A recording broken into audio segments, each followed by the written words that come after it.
नमस्कार, welcome to our YouTube channel Hariom Kushwaha study में आपका स्वागत है। My name is Hariom Kushwaha. मैं आपको साइंस के मॉडल क्वेश्चनों के बारे में बताऊंगा जो हमारे लिए बहुत ही इम्पोर्टेंट है। तो आइए सबसे पहले मोटिवेशनल क्विज की तो देखेंगे।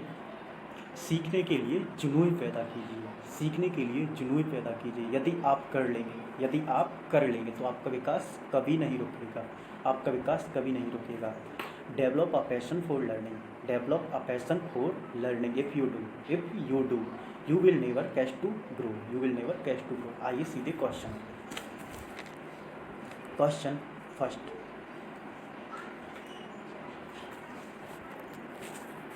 इसमें है कैंडिला, कैंडिला मात्रक है, कैंडिला मात्रक है ज्योति तीव्रता का, कैंडिला मात्रक है ज्योति तीव्रता। तो आइए मात्रक की बात की गई तो हम सारे मात्रकों के बारे में बात कर लेते हैं। जैसे लंबाई का मात्रक मीटर, लंबाई का मात्रक मीटर। द्रव्यमान का मात्रक किलोग्राम, द्रव्यमान का मात्रक किलोग्राम। समय का मात्रक सेकंड, समय का मात्रक सेकंड। ताप का मात्रक केल्विन, ताप का मात्रक केल्विन। विद्युत धारा का मात्रक एम्पियर, विद्युत धारा का मात्रक एम्पियर। इस प्रकार के क्वेश्चनों में हमको यदि एक क्वेश्चन पढ़ते हैं तो क्वेश्चन के बारे में उसके फैक्ट भी आपको पता होना चाहिए। अब नेक्स्ट देखेंगे। नेक्स्ट, भू स्थिर उपग्रह की पृथ्वी से ऊंचाई क्या होती है? पृथ्वी से ऊंचाई, इसकी ऊंचाई 36,000 किलोमीटर। कितनी? 36,000 किलोमीटर। तो इसमें देखेंगे इसका परिक्रमण काल पृथ्वी के ठीक बराबर होता है। इसका क्या परिक्रमण काल पृथ्वी के ठीक बराबर होता है, यानी 24 घंटे का होता है। भू स्थिर उपग्रह पृथ्वी के विषुवत तल के समांतर गति करता है, भू स्थिर उपग्रह पृथ्वी के समांतर गति करता है। अब नेक्स्ट देखेंगे, बल्ब का फिलामेंट बना होता है, बल्ब का फिलामेंट बना होता है टंगस्टन का।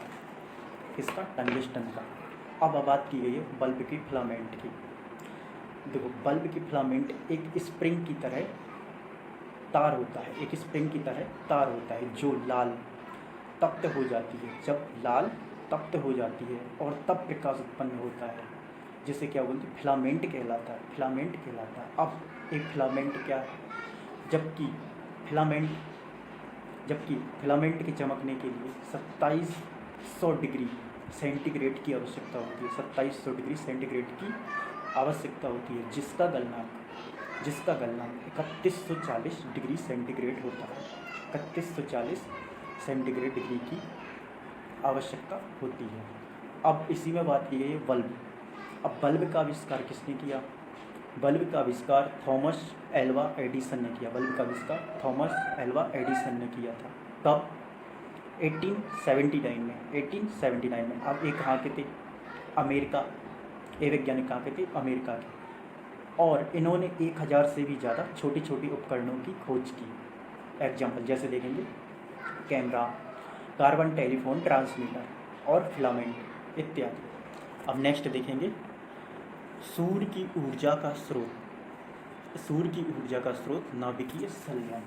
सूर्य की ऊर्जा की स्रोत नाभिकीय संलयन। अब बात की गई है सूर्य की। अब सूर्य एक तारा है। सूर्य क्या है? एक तारा है। सूर्य हमारे सौरमंडल का सबसे बड़ा पिंड है। सूर्य हमारे सौरमंडल का सबसे बड़ा पिंड है। अब व्यास, सूर्य का व्यास कितना होता है? 13,90,000 किलोमीटर इसका व्यास होता है, जो पृथ्वी से लगभग 109 गुना अधिक है, 109 गुना अधिक है। अब नेक्स्ट देखेंगे, रेडियो सक्रियता की माप की जाती है। रेडियो सक्रियता की माप ग्रेगर मूलर काउंटर से की जाती है, ग्रेगर मूलर काउंटर से की जाती है। अब नेक्स्ट क्वेश्चन देखेंगे, रॉकेट की गति आधारित है। रॉकेट की गति संवेग संरक्षण के सिद्धांत पर आधारित है। बात की गई है संवेग संरक्षण के सिद्धांत पर। अब रॉकेट की गति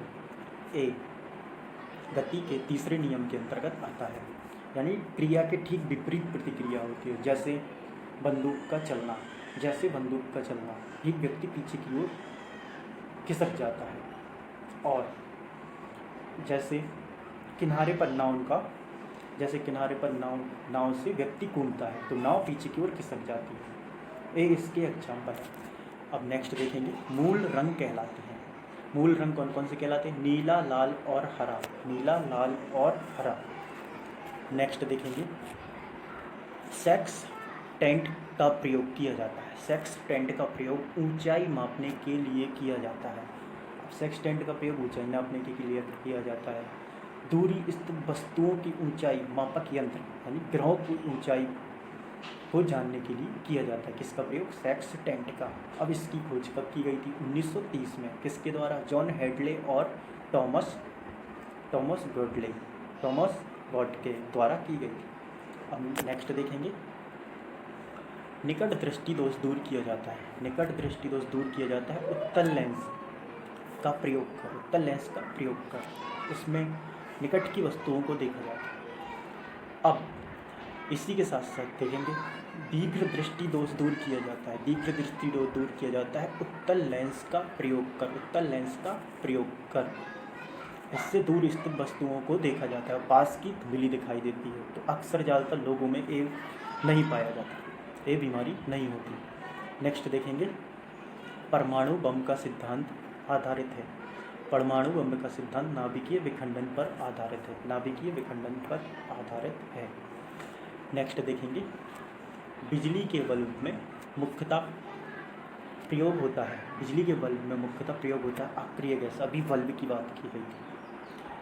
अब इसी में क्वेश्चन में पूछा गया बिजली के बल्ब में मुख्यतः प्रयोग होता है अक्रिय गैस। नेक्स्ट देखेंगे, ध्वनि का वेग सर्वाधिक होता है। ध्वनि का वेग सर्वाधिक ठोसों में होता है। ध्वनि का वेग सर्वाधिक ठोसों में होता है। नेक्स्ट देखेंगे, ध्वनि की गति धीमी होती है। ध्वनि की गति धीमी कहाँ होगी? हवा में। कहाँ पे होगी? हवा में। नेक्स्ट देखेंगे, ऊर्जा का ऐसा ही मात्रक है। ऊर्जा का ऐसा ही मात्रक है जूल। ऊर्जा का ऐसा ही मात्रक है जूल।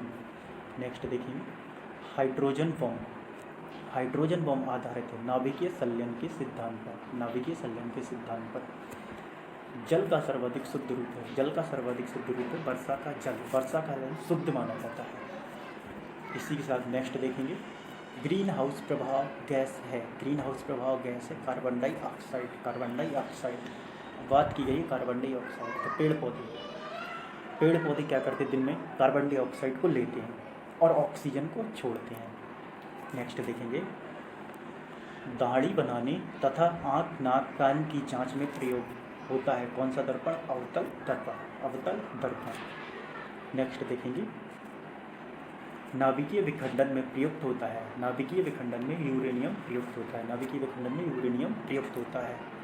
नेक्स्ट क्वेश्चन देखेंगे, चंद्रमा पर गुरुत्वीय त्वरण का मान पृथ्वी के मान का 1/6 भाग होता है। 1/6 भाग होता है। चंद्रमा पर गुरुत्वीय त्वरण का मान पृथ्वी के मान से 1/6 होगा। जैसे किसी व्यक्ति का वजन 100 kg है तो उसका 1/6 भाग कहाँ पे होगा? चंद्रमा पर होगा। चंद्रमा पर। नेक्स्ट देखेंगे, द्रव अवस्था में पाए जाने वाली धातु है। द्रव अवस्था में क्या पाया जाता है? पारा। द्रव अवस्था में क्या पाया जाता है? पारा। लास्ट क्वेश्चन देखेंगे, सुराही का पानी ठंडा होता है। सुराही का पानी बाष्पीकरण के कारण ठंडा होता है। सुराही का पानी किसके कारण? बाष्पीकरण के कारण ठंडा होता है। बाष्पीकरण के कारण ठंडा होता है। अब इसी तरह की वीडियो को देखने के लिए चैनल को लाइक करें, सब्सक्राइब करें और ज़्यादा से ज़्यादा लोगों को शेयर करें। हम आपके लिए न्यू अपडेट लाते रहेंगे जो हमारे लिए बहुत ही इम्पोर्टेंट है।